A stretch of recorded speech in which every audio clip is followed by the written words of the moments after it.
welcome to the 2014 Student Teacher Final Presentations. We're excited to have Mindy Stoops, who's going to speak to us about how she is prepared and how she is addressing the 3 essential questions of our teacher preparation program to maximize her internship with Cliff Wallace at Mohawk High School in Bessemer, Pennsylvania. Mindy, the show is yours. All right, first of all, I'd like to thank you all for being here, and good afternoon. As he said, I'm Mindy Stoops, and I am very excited to get into student teach in the spring. And a little bit about how I approach an ag ed program and what I feel and how my philosophy is I do believe in the 3-circle model, as I'm sure all of you have been well acquainted with. However, to me, it's more than just the 3 parts, it's how they work together, and it's that they work equally together. We need to have our classroom instruction in order to train students and give them the available and important knowledge that they need in order to go through the FFA and into their SAE projects and maximize their opportunities. It is a premier delivery system, and in order for it to work, we have to have SAE and FFA. And SAE often gets left aside. However, in my mind, it should be 100%. All students should have an SAE project. I don't care what they're keeping records on, as long as they're keeping records and that they are engaging, and it's something that I'm helping them grow and helping them develop, and keeping those record-keeping skills that will help them in the future, because you can never be too organized or have too many skills going into the workforce. And finally, FFA is their opportunity to mingle with others, show their abilities, get out, compete, and enjoy their chances and the things they have to do. And putting them all together, they're not only learning to do, but they're learning how to do. And it's the only way you're ever going to have that ultimate program and be the best you can be and the best your program can be. When given the opportunity to develop my own curriculum and my own program, this is exciting, because for me then it's like, okay, so what would I do if it was my program starting from fresh? What do I get to pick? How would I pick it? And I got to develop a shop plan over here, and then I came along with, if I have this shop, what can I do with this shop, and how many things can I do with this shop? So I kind of would visualize 8th grade students coming into an introductory agricultural sciences. I want to bring them in, I want to get them hooked. I want to show them everything there is, and just kind of bait them in and say, this is what there is. This is why you should be here. This is why it's fun. This is why it's exciting. I want to go from there and then give them careers, show them the careers, where they can go in ag, why they should even be in my class, how we can help them, where they can go in college, where they can go straight into careers. And then we kind of move into the 9th grade where there's a lot more options, and start into the mechanics and the animal science and environmental science. Now I got this applied physics and power systems class that I added that I think would be really cool to integrate STEM and to talk about how things work and what makes them work. And then I kind of, going along that, I think that would be a good intro to engines, so I would follow my coursework like that. If you follow this across, you'll see how I would follow it. It's also in your handouts. And then I'd go further into animal science and veterinary science. There are internship opportunities for science, for animals. Follow the mechanics into welding and some metal fabrication, learning to build projects. Public speaking and leadership are so important. And then kind of the one that would be my exciting one is this license and certifications class. I think it would be really neat to get students in and give them the opportunity to get as many of those things as they can to walk away with. And then how would I bring the community into that program? One of the things I'm doing for my community-based unit of instruction in the spring is a showmanship clinic, where through my animal science class, I'm going to teach the kids to show, and then I'm going to take them and have them teach others, and really get it in to the point where they're running it, they're enjoying it, and it's something I would love to see be done year and year again, of how does this FFA chapter help everybody, the 4-H clubs, the other FFA, and others who are just showing, bring in some, I have connections in the industry, and I'm able to bring in professionals to discuss with them what makes the difference. How do you win when you walk into Louisville versus walking into the county fair? How would I integrate FFA? It's kind of how I integrate FFA and SAE, because I believe in that full integration in the full 3-circle model where you teach it in the classroom, they work through it in the classroom, they go out and they're either like this picture of them judging in the contest, or you take them out and they're raising lambs on their family farm, is another way that the SAEs integrate back into, how did they pick those lambs that they were raising? Through the judging we talked about. And finally, they go on and they compete in FFA and they get recognition. The student recognition is invaluable. Then, of course, SAE, as I said, I believe it's 100% and you have to have visits. I would love to see myself be able to visit students 3 times a year. Of course, that will depend on the number of students that I have in the program. If I have a small number, I would be able to do this all myself. If I don't, then I would have to integrate community members and professionals in the industry of their SAE projects and have them come in and do the other visits, as long as I could see myself making a minimum of 1 of the visits so that I get to meet with the parents and make that relationship with parents. This will be my video of my teaching.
Now, I would like everyone to go ahead and put the date through it. I want you to do it.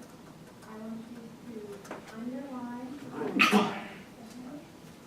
want you to underline the main thing, and I want you to circle the words you want. So you have to sit down. So you want to know your thing. So go ahead and write something down. Objective, and I'm going to write it. So our first objective is going to be to list 5 details on the diversity model.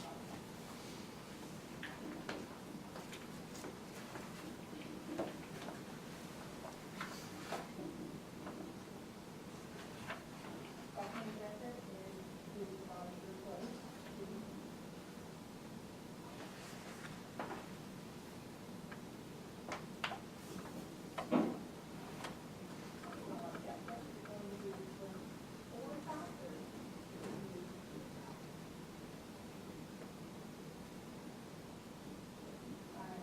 Everybody kind of about what you do.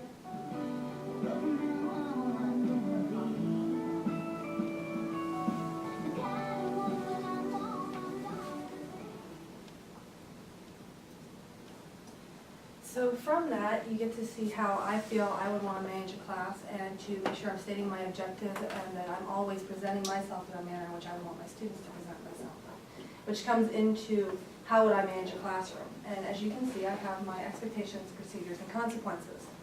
My expectations are simple.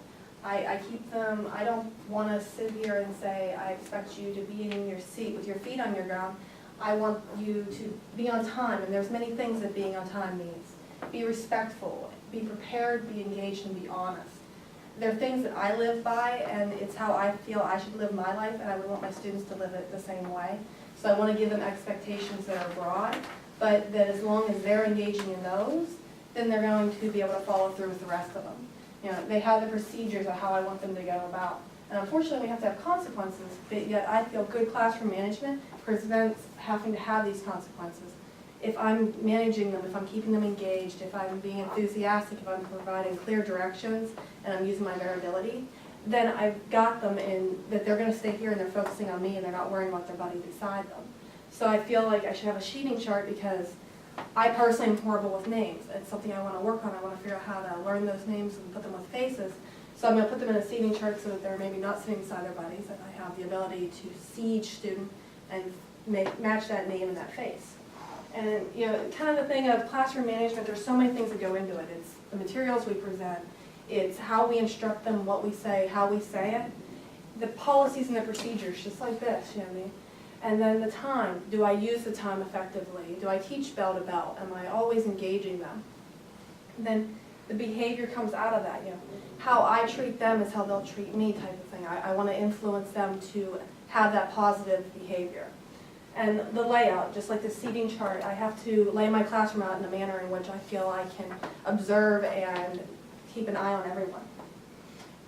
So the next thing is how I would manage to recruit, and I have a small video about recruitment.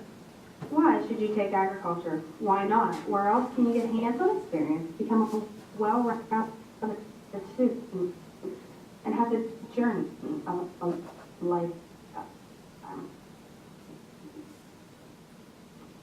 As you begin your academic journey, you will take areas of animal science, plant science, landscaping, ag mechanics, and many more. No two experiences are the same.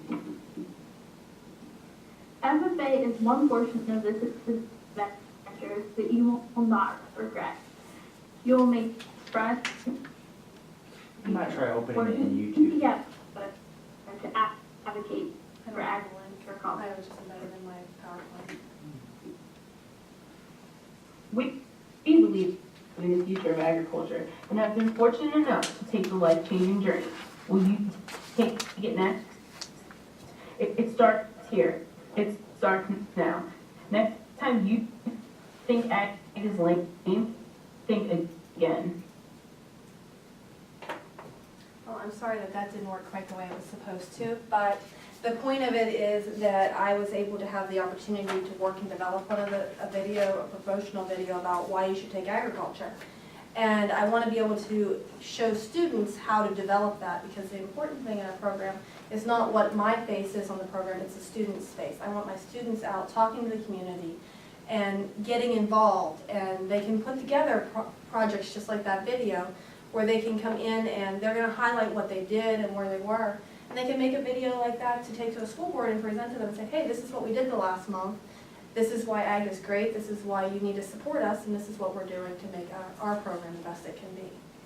So with that thought of what have I done here at Penn State and what courses have I taken that really helped me and that I believe is making me a better teacher? One of the first things I got to do is when I first came here, I took ANSI 107, Equine Sciences. And then I was asked to come back by Dr. Stanier as a teaching assistant. Awesome opportunity. I had the chance to go in, I was doing grading for him, I was reviewing blogs, and I was working on, I actually presented a lecture on equine businesses and did a long video just kind of like that where it was an online class, so I had to develop a very interesting PowerPoint. And then I went in and I voiced over that, and he had some really neat software to do that, where I could look at the screen of that I was looking at and do it all at the same time. And then we presented that on the web, and that was a really neat experience for me. And then I got to go back and read what the students liked and hear questions from that.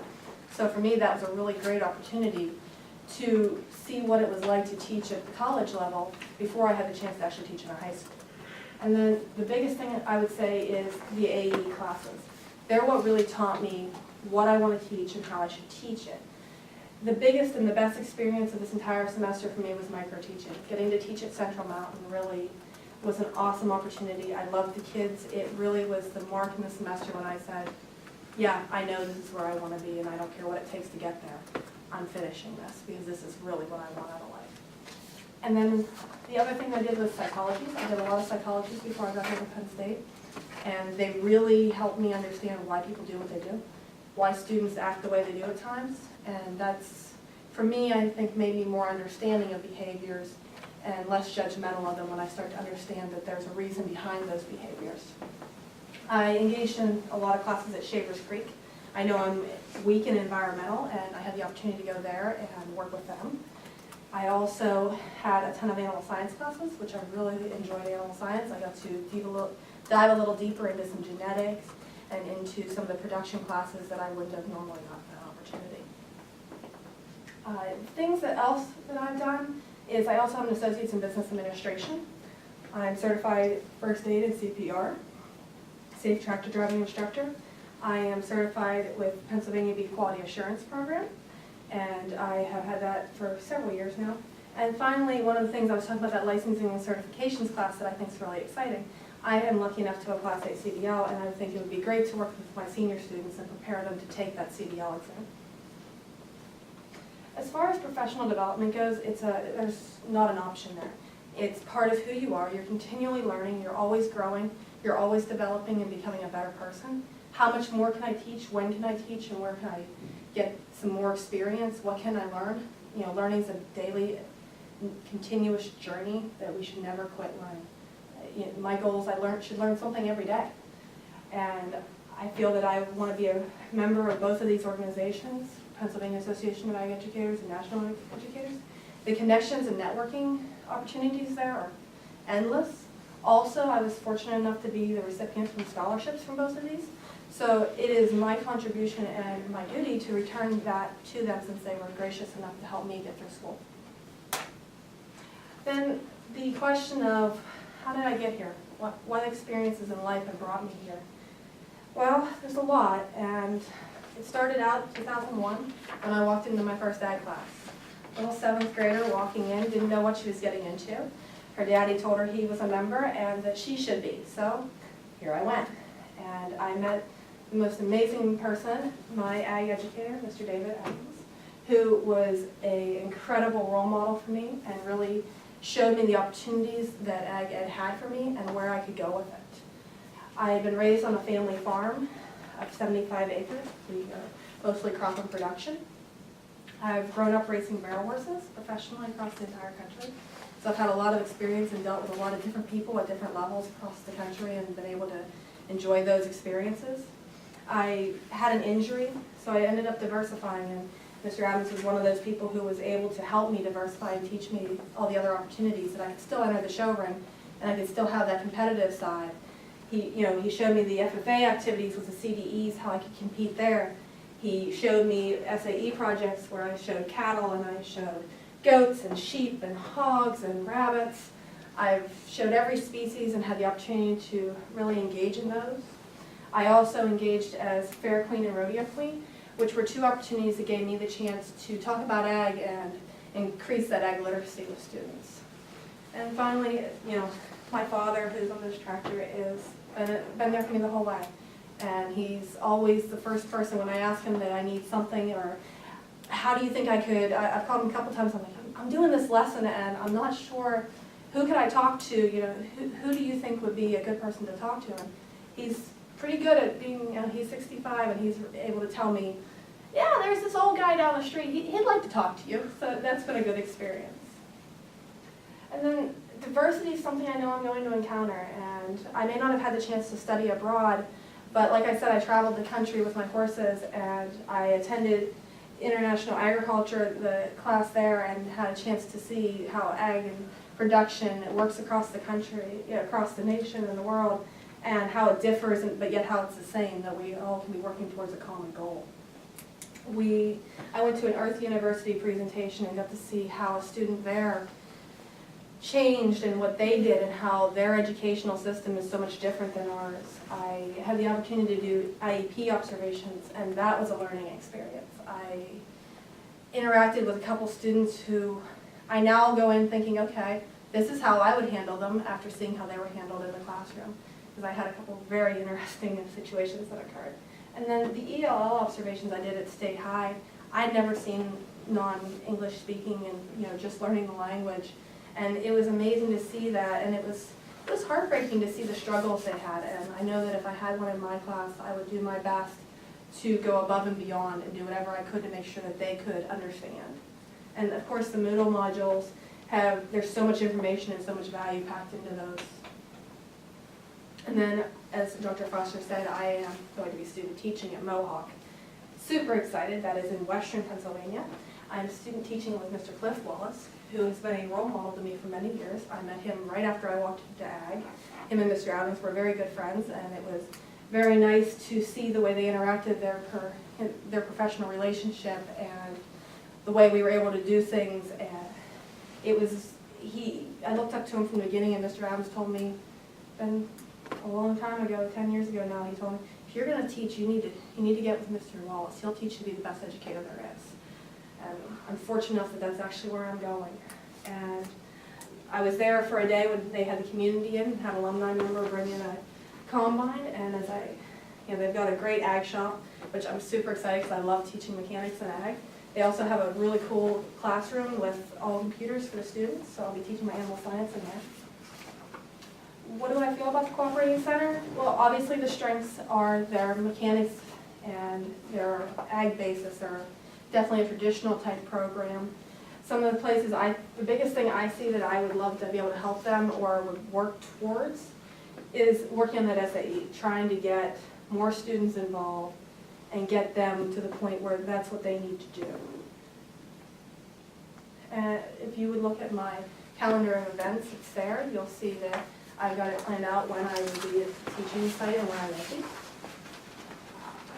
And then the units I'm going to be teaching is I'm teaching a metal fabrication class where I'll teach safety, equipment, and then we're going to get into the 6013 and 6011 rods, and we're going to spend a lot of time there.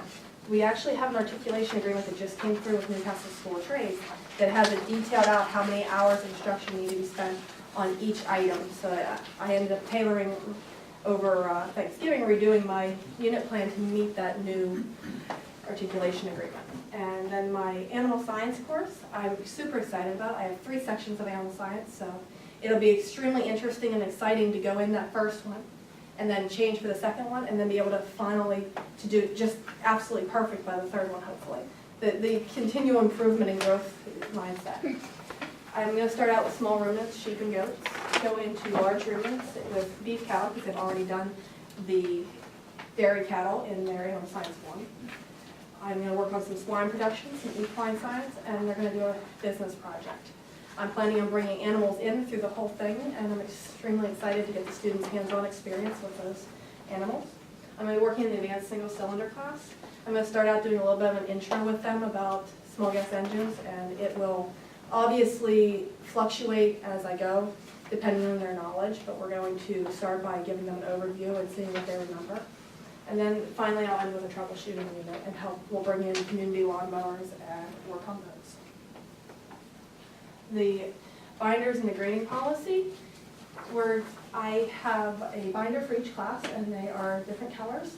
My animal science is blue. My advanced single cylinder is purple because being advanced, I think of purple and ribbons, I show too much. And metal fabrication is white. So I have all the lessons for the first units done. And then finally, the grading policy at Mohawk is they use a combination of Grade Quick and On Hands. Grade Quick, we enter daily attendance and do daily grades in there. And then that's transferred into On Hands where the students and the parents can view.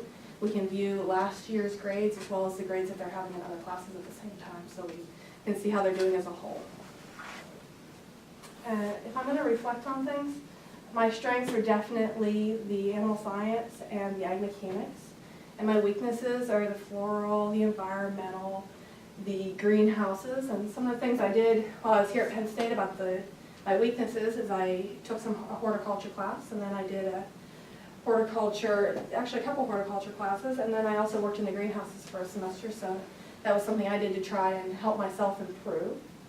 And during my 350 class, I developed my student project for under $15, which is a horse hauler. And I actually came in at $10 on this project. And I kind of envisioned seeing this project being given during the equine science unit.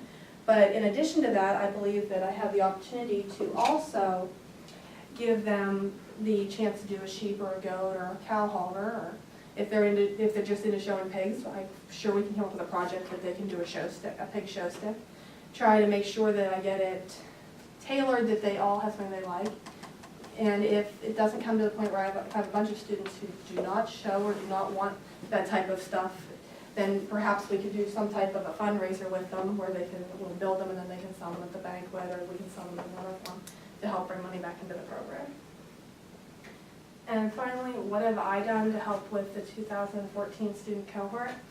Well, I've hoped, and I believe I've been there for them the whole way. I have definitely always told them that my door is open and gave them my phone number and said what you can have and what you can do. My unit and lesson plans are on this flash drive, and they're going to 7 for next year's cohort. And I've also put them on Dropbox and shared them with all of my peers during Thanksgiving, so they've had access to those since then. And I actually can say that not this weekend, but 2 weekends ago, I had over 10 cohort members contact me and ask me for information and help. And I did help every one of them. It was an interesting weekend. And finally, I kind of put this plate up here because it really was touching to me on Thursday when the 311 class called me their cohort mom, which to me was a real honor. And it made me realize that hopefully I have given them that support and that they recognize that and they appreciate it. And I was really excited to have that opportunity. So, what questions are there? A round of applause for Mindy. And we will take questions both from the panel and from the audience, and we will rotate back and forth. And I'll ask the first question. I'm curious on your community-based unit of instruction with your show clinic. What external community partners are you involving in this project?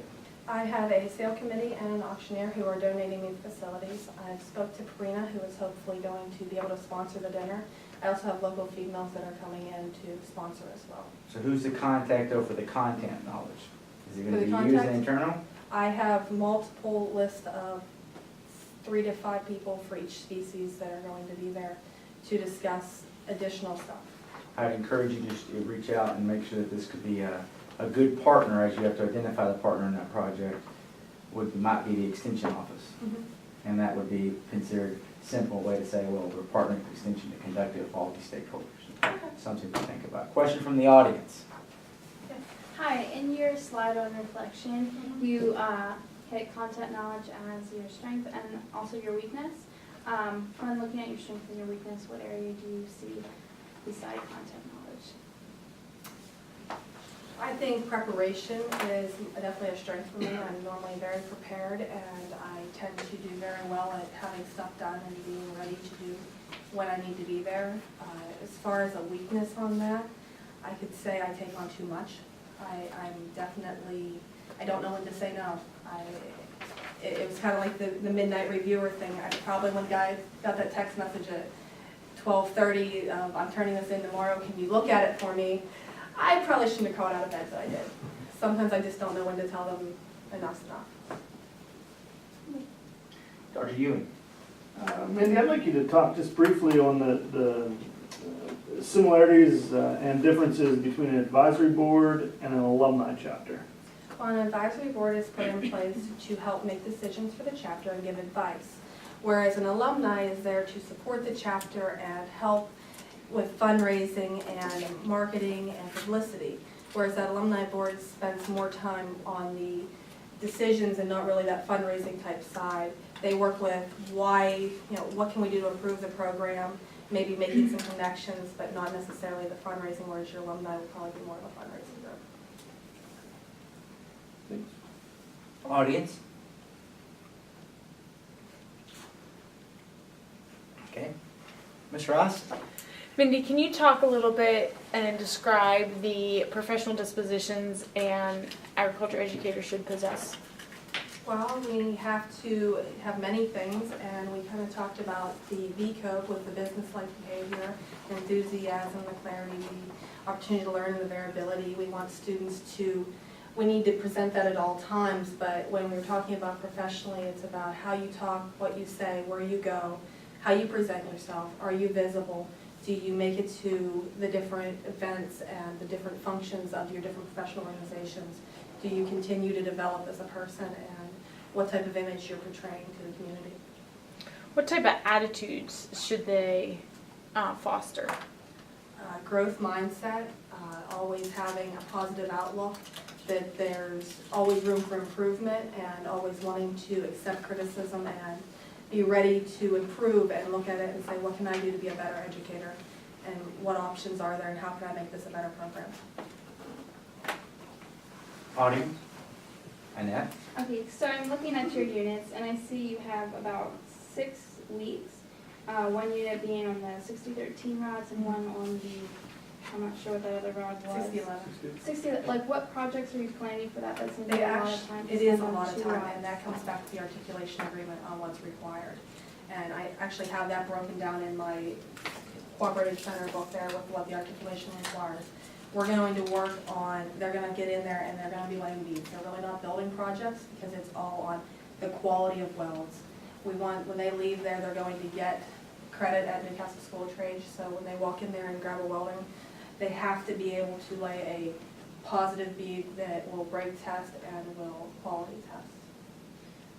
Follow up to that. I know with my own experience, after about 30 minutes of laying beads, I kind of clock out and I'm like, okay, this is the end for me. Are you afraid that your students might have that perspective? Like how do you plan to keep them like interested and engaged and on task for that amount of time, just laying beads? The biggest thing is, and it is going to take student motivation, and that's one of the things that I've definitely pondered a lot, because when I looked at that, and if you look at the 60-13 where the 60-11 where I finished, there's actually additional weeks that they're going to have to stay on that. So it's going to depend, and hopefully I can get that perseverance through the students that they're wanting to keep working at it. And I understand that that is hard that way, and it's going to be a matter of organizing the class and saying, you're going to do this for this many minutes. Then we're going to bring them together and we're going to look at them and we're going to talk about what can we do to improve them, and how as a class, how did we do with them? And then try and send them back with something to improve at each one and work on that gradual improvement and building them up. Saying, hey, you know what, work a little harder at this and you'll get a little better at it. Mindy, please identify a specific example of an academic concept that you are reinforcing or integrating in the units you will be instructing as a student teacher. Well, one of the first thing that comes to mind is the soldering and brazing activities that Okay. I've worked on. And I come to the fact of the science concepts of capillary action, adhesion, and cohesion, and pulling those into how that translates into soldering and how that makes the solder and the flux work together. Very good, thank you. I know we're not to this point yet, but if I were an administrator, why would I hire you over the other 8 candidates? Because I have the dedication to finish and to finish what I've started. The biggest thing I see is, as a person, I walked into college my senior year, and then I walked away, and I had the ability and the perseverance and the determination to come back. And that's one of the things that I'm going to bring to a program, is that type of determination and commitment to what I'm doing. And I think that's a good place to stop. Are there any questions? Do you have one? You can ask it. Well, you just said this. I know, I should have said it. I do have one. Yeah. Mindy, what does it mean to be a reflective practitioner, and why is it important? Reflection is critical. You have to think about what went well and what didn't go well. And I feel that at all times, and one of the things even in my developing my POA and having students work through that, is that I want them to reflect on what they've done. I want them to come in and say, okay, this is done, we had a great time doing it, but what went well and how can we improve? It's all about leaving the woodpile higher and how can I make it better the next time? Thank you.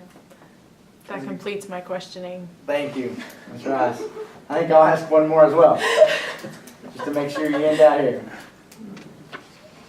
As you look at your professional development as a eventual master educator, I'm curious because of how you went through your reflection, but what is one specific pedagogical skill that you are going to focus on developing in student teaching? I definitely, during student teaching, I want to work on the enthusiasm and bringing it to the table, and how do I keep those students engaged the entire time. And as far as it goes that way, is I know that I need to be more excited and more engaged at times, and I sometimes find myself falling behind on that. I also want to work on questioning and how I question students and bring answers out of them, and how I make them think a little deeper. Thank you. about a round of applause for Mindy? We appreciate you. Mindy, if you can pass around your examples for the folks in the audience to see of your instruction that you have done that you'd like to share. In the lesson plans, I should have caught that earlier. And we appreciate you coming. Of course, tomorrow we have our final third, and you're 2/3 of the way through. 68. Single sample. Appreciate everybody coming. Mr. Owen, spending the whole day with us. Thank you. I enjoyed it. Good. Very, very. Scott, Jennifer,